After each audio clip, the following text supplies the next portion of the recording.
नमस्कार दोस्तों, स्वागत है आप सभी का तैयारी जीत की चैनल पर। इस वीडियो में हम उत्तर प्रदेश लेखपाल भर्ती 2020 के संदर्भ में सिलेबस के अंतर्गत जो 4 भाग दिए गए हैं, general Hindi, mathematics, general knowledge और ग्रामीण समाज और ग्रामीण विकास। ठीक है, तो ग्रामीण समाज और ग्रामीण विकास के संदर्भ में किस तरीके के प्रश्न आपसे पूछे जाएंगे, उन सभी प्रश्नों का अवलोकन इस वीडियो में हम करने जा रहे हैं।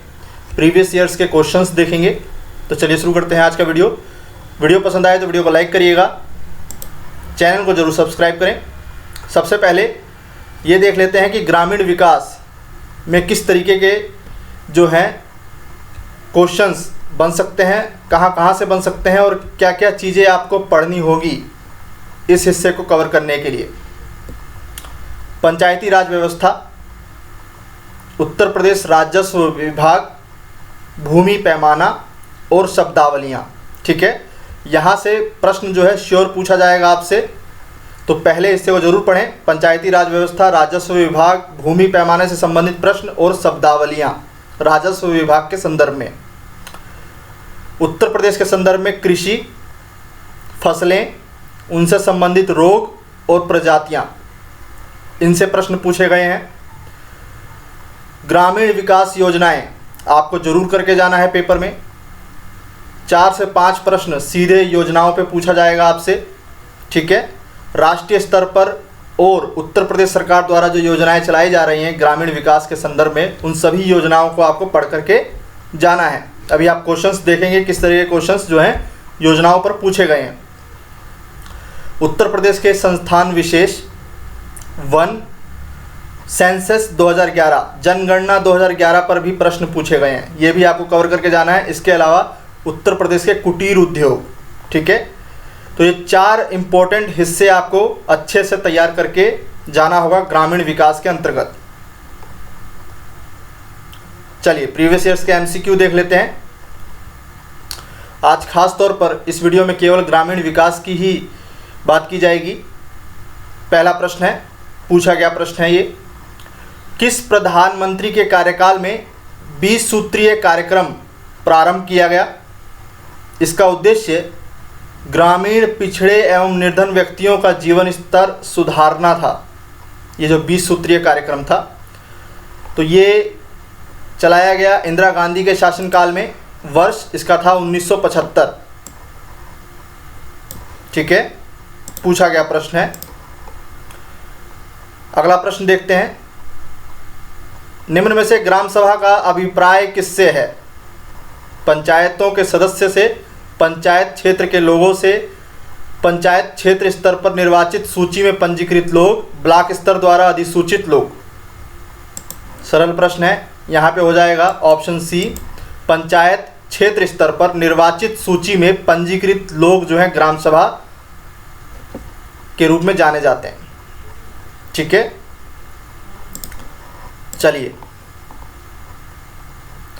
उत्तर प्रदेश सरकार द्वारा प्रत्येक वर्ष राज्य दिवस कब मनाया जाता है? तीसरे का सही जवाब क्या होगा? ऑप्शन बी, 24 जनवरी। 24 जनवरी।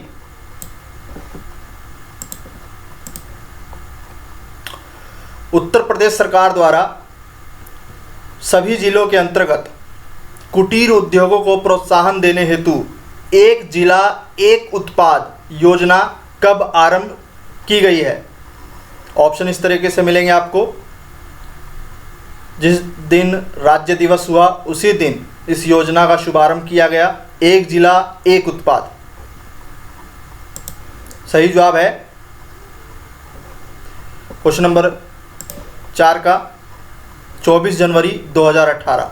अच्छे से रट लीजिए, पूछा जा सकता है आपसे ये प्रश्न। 24 जनवरी 2018 उत्तर प्रदेश राज्य दिवस होता है इस दिन, 24 जनवरी को। कृषि को साख वित्त प्रदान करने वाली सर्वोच्च संस्था कौन सी है? ये प्रश्न पीसीएस में भी पूछा गया कई बार और लेखपाल के संदर्भ में भी। सही जवाब हो जाएगा नाबार्ड। 6वीं पंचवर्षीय योजना के दौरान इसकी स्थापना की गई 12 जुलाई 1982 को। कमेंट करके बताएं किस समिति की सिफारिश पर नाबार्ड की स्थापना की गई? ठीक है, कृषि को वित्त प्रदान करने की देश की सर्वोच्च संस्था है नाबार्ड। इसके अलावा इफ्को भी जो है कृषि से संबंधित है और ग्रामीण विकास बैंक भी। आपको पेपर में जाने से पहले नाबार्ड, इफ्को, ग्रामीण विकास बैंक और आरबीआई की क्या भूमिका है ग्रामीण विकास के संदर्भ में, ये सभी चीज़ें पढ़कर जाना होगा। ठीक है, क्योंकि यहाँ से प्रश्न जो है बनते हैं। चलिए, एक प्रश्न पूछा गया है, क्षेत्रीय ग्रामीण बैंक की स्थापना किस समिति की सिफारिश पर की गई? ये प्रश्न दो बार पूछा गया है। एक बार इसका वर्षकाल 2 अक्टूबर 1975 को जो है स्थापना की गई। इसका मेंटर कौन है? आरबीआई। आरबीआई के अधीन जो है क्षेत्रीय ग्रामीण बैंक की स्थापना की गई है 2 अक्टूबर 1975 को। किस समिति की सिफारिश पर की गई, ये प्रश्न पूछा गया है। सही जवाब हो जाएगा नरसिंह समिति। नरसिंह समिति। अगला प्रश्न देखते हैं। उत्तर प्रदेश सरकार द्वारा बजट में सीमांत किसान की परिभाषा क्या दी गई है? किनको सीमांत किसान कहा जाएगा? जिसके पास 2 हेक्टेयर से कम जमीन है, जिसके पास 1 हेक्टेयर से कम जमीन है, जिसके पास 3 हेक्टेयर से कम जमीन है, या भूमिहीन किसान? सही जवाब हो जाएगा ऑप्शन बी। जिन किसानों के पास 1 हेक्टेयर से कम भूमि है वो सीमांत किसान कहलाएंगे। पूछा गया प्रश्न है, ग्राम सभा की बैठक में सरपंच और उप सरपंच की अनुपस्थिति में बैठक की अध्यक्षता कौन करेगा?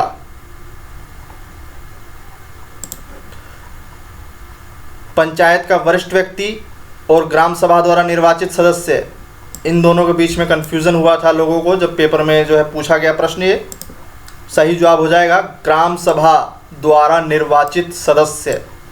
ठीक है,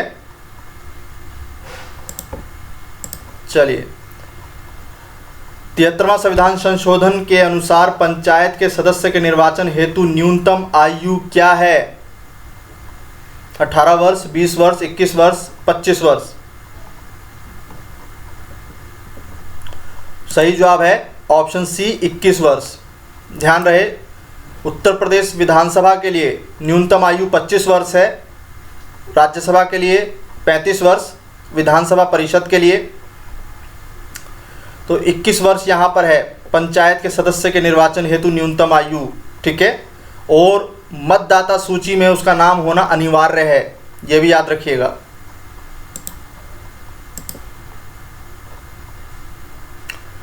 यदि 2 या 2 से अधिक पंचायतों के मध्य विवाद हो जाए तो विवाद का निपटारा अंततः किसके द्वारा किया जाता है?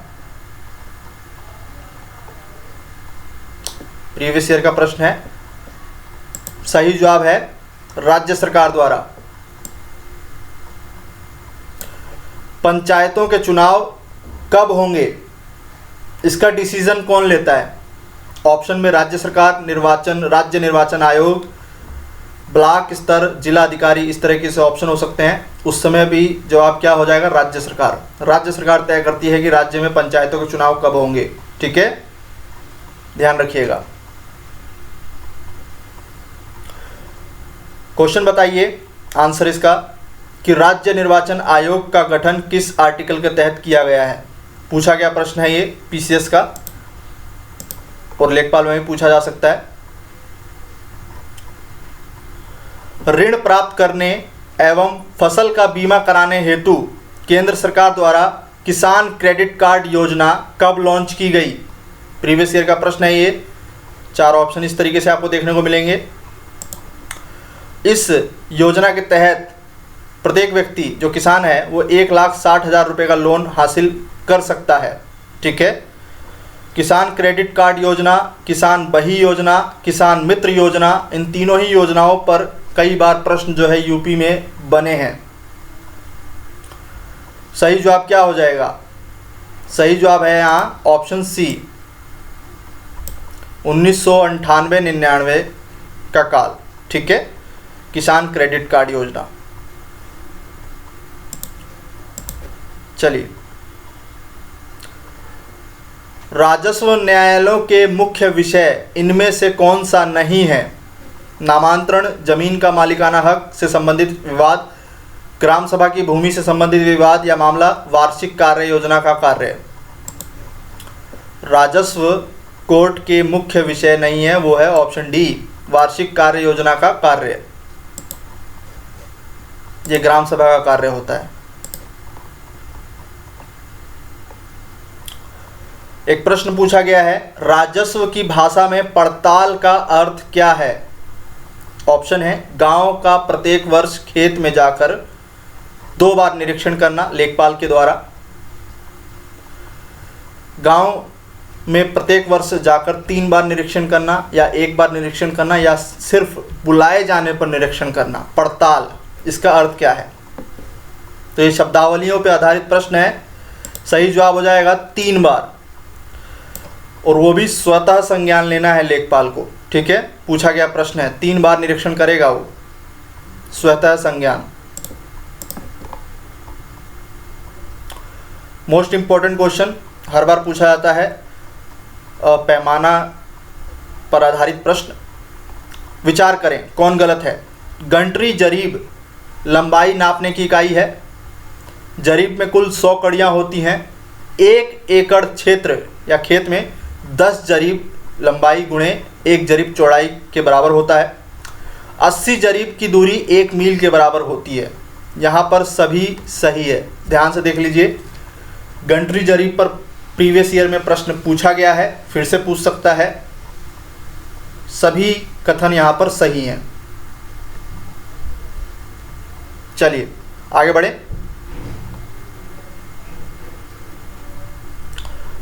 हाल ही में केंद्र सरकार की योजना, जिसको कि पूरे 1 साल हो गए, ये करंट का एक क्वेश्चन मैंने डाला है जो कि बन सकता है एग्जाम में।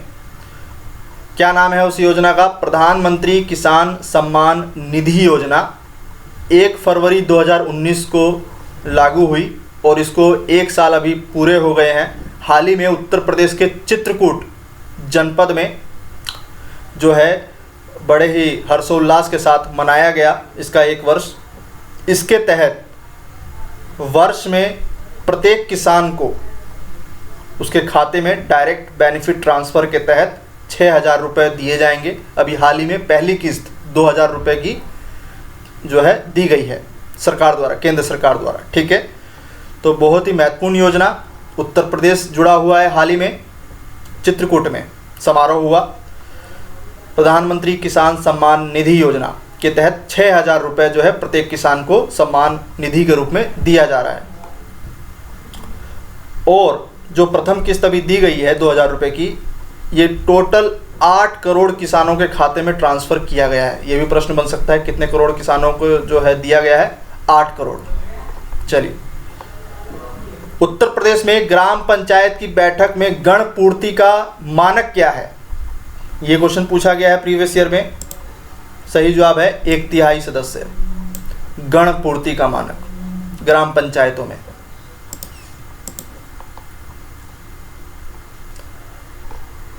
दो 2015 लेखपाल का प्रश्न है, शहरों के बाहर आर्थिक सुअवसर बनाने के लिए रिक्त स्थान किस मॉडल पर शहरी आधारभूत संरचना और सेवाएं ग्रामीण केंद्रों में स्थापित करने का प्रस्ताव रखता है? कौन सा मॉडल?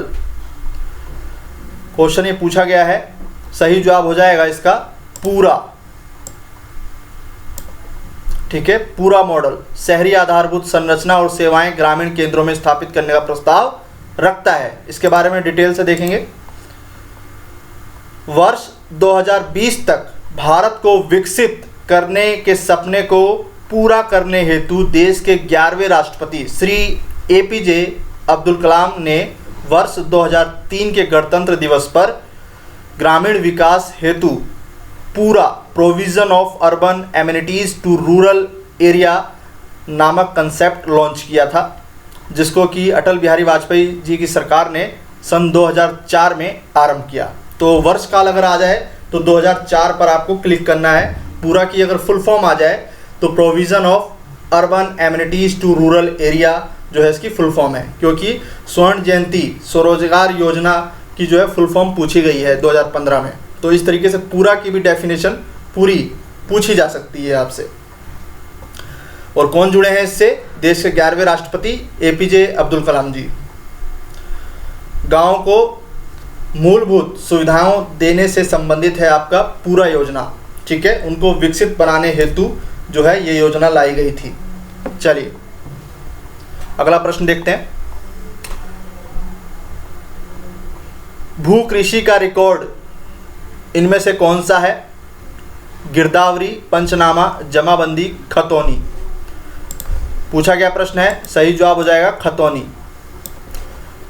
खसरा और खतौनी पर दो बार प्रश्न बना है, दोनों को देख लेते हैं। खसरा यह एक मूल भू अभिलेख है जिसमें भूमि स्वामी की भूमि का खसरा नंबर एवं क्षेत्रफल का विवरण व जानकारी होती है। जैसे कि खसरा नंबर 1 रकबा 2.00 हेक्टेयर, भूमि स्वामी जो है उसका नाम जगतधारी, ठीक है। ये हो गया खसरा। खतौनी यह एक सहायक भू अभिलेख होता है जिसमें प्रत्येक खसरा नंबर के मालिक का नाम लिखा होता है। सौदे में हर नाम के बदलने पर नए मालिक का नाम दर्ज कर दिया जाता है जिसको कि खता दिया जाता है और इस तरीके से यह रजिस्टर खतौनी कहलाता है, ठीक है। 2015 में ही पूछा गया प्रश्न है, 1 एकड़ में कितने वर्ग गज के बराबर होगा? 1 एकड़ कितने वर्ग गज के बराबर होगा? सही जवाब है 4840। एक जरीब की लंबाई होती है 22 गज या 66 फीट, ठीक है, ये भी याद रखिएगा। चलिए 4840 गज के बराबर। ग्राम पंचायत में ग्राम के वार्डों से चुने हुए कितने सदस्य होते हैं जिन्हें पंच कहा जाएगा? 5 से 8, 5 से 9, 7 से 16, केवल 5। अब यहाँ पर पिछले साल जो पेपर हुआ 2015 में लास्ट टाइम, काफ़ी सारे लोगों ने केवल 5 पर जो है क्लिक किया था। सही जवाब हो जाएगा ऑप्शन बी, 5 से 9, ठीक है। ये इसका राइट आंसर माना है आयोग ने। 5 से 9 लोगों को पंच कहा जाएगा, केवल 5 गलत आंसर है। चलिए उत्तर प्रदेश में एक वर्ष में न्यूनतम कितनी बार बैठक होनी चाहिए ग्राम सभा में? तो कुल 2 बार बैठक होनी चाहिए, हर 6 माह पर 2 बार अनिवार्य है, ठीक है। चलिए एक क्वेश्चन ये पूछा गया, गरीबी रेखा निर्धारण समिति के अध्यक्ष थे सी रंगराजन। उनकी रिपोर्ट के अनुसार कोई व्यक्ति जो ग्रामीण क्षेत्र में है वो रिक्त स्थान से अधिक खर्च करता है तो उसे गरीब नहीं समझा जाएगा। ये क्वेश्चन पूछा गया। तो 32 रुपये डेली बेसिस पे, डेली बेसिस पे यदि कोई व्यक्ति 32 रुपये से अधिक खर्च कर रहा है तो वह गरीब की श्रेणी में नहीं आता। ये किसने कहा है? सी रंगराजन समिति। आपसे सीधा क्वेश्चन पूछा जाएगा कि गरीबी रेखा निर्धारण से कौन सी समिति संबंधित है? तो सी रंगराजन समिति, ठीक है। चलिए अगला प्रश्न देखते हैं।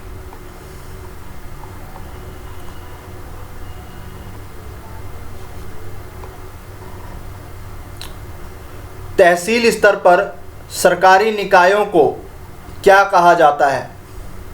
ग्राम सभा, पंचायत समिति, नगर पालिका, ग्राम पंचायत। सही जवाब हो जाएगा पंचायत समिति। मनरेगा के अंतर्गत केंद्र राज्य सरकार, इन दोनों का रेशो क्या है निधिकरण हेतु? 75:25। केंद्र सरकार 75% स्पॉन्सर्ड करती है जबकि राज्य सरकार 25%। मनरेगा कब लागू हुआ? 2 फरवरी 2006 को आंध्र प्रदेश के बांदावली जिला से। प्रथम चरण में 200 जिलों के अंतर्गत जो है इसको लागू किया गया था, ठीक है। इसका वर्षकाल याद रखिएगा, इंपॉर्टेंट है। मनरेगा 2 फरवरी 2006। ये प्रश्न पूछा गया निधिकरण के अनुपात को लेकर के 2015 में। वर्षकाल इस बार पूछ सकता है आपसे। तो योजनाओं पर प्रश्न पूछा गया है। ग्रामीण विकास के चतुर्दिक तथा व्यापक विकास हेतु सामुदायिक विकास कार्यक्रम योजना कब आरंभ हुई? ये प्रश्न पूछा गया है, बार बार पूछा जाता है, पता भी होगा आपको, 2 अक्टूबर 1952। इसके जनक कौन है? एसके डे। ठीक है, प्रथम पंचवर्षीय योजना। अगला प्रश्न है, ग्रामीण गरीबों को स्वरोजगार के अवसर उपलब्ध कराने हेतु स्वर्ण जयंती ग्राम स्वरोजगार योजना कब आरंभ हुई? लास्ट टाइम क्वेश्चन जो बना था वो सीधा ये दिया गया था कि SGSY इसका पूर्ण रूप क्या होगा। ठीक है, ये क्वेश्चन पूछा गया था। यहाँ पर मैंने थोड़ा क्वेश्चन को बदल दिया है, वर्ष काल दे दिया है। तो स्वर्ण जयंती ग्राम स्वरोजगार योजना क्या है? ग्रामीण गरीबों को रोजगार देने के संदर्भ में जो है कार्य करती है ये योजना। कब लागू हुई? अप्रैल 1999 को, ऑप्शन बी। ठीक है, याद रहेगा। चलिए, दलहनी फसलों के उत्पादन में कौन सा तत्व अनिवार्य है? कोबाल्ट। दलहनी फसलों के उत्पादन में कौन सा तत्व अनिवार्य है? कोबाल्ट। ये प्रश्न भी पूछा गया है। नाइट्रोजन फिक्सेशन के लिए जाने जाते हैं दलहनी फसलें। नाइट्रेट्स में बदल देते हैं नाइट्रोजन को, जो कि पौधे जो है उस रूप में ग्रहण करते हैं, लेकिन चावल का जो धान का जो पौधा है वो अमोनिया के रूप में लेता है। कई बार बताया है मैंने, याद रखिएगा। ठीक है, इसके अलावा दलहनी फसलों का जैविक उर्वरक क्या है? पूछ सकता है प्रश्न लेखपाल में। राइजोबियम। राइजोबियम। उत्तर प्रदेश में कृषि में सिंचाई का सबसे बड़ा साधन इनमें से कौन सा है? ये प्रश्न पूछा गया है। उत्तर प्रदेश में कई सारी नदियां बहती हैं, लेकिन नदियों पे क्लिक कभी मत करिएगा। सबसे बड़ा साधन जो है वो नहरें हैं, उसके बाद नलकूप। ठीक है, नहरें।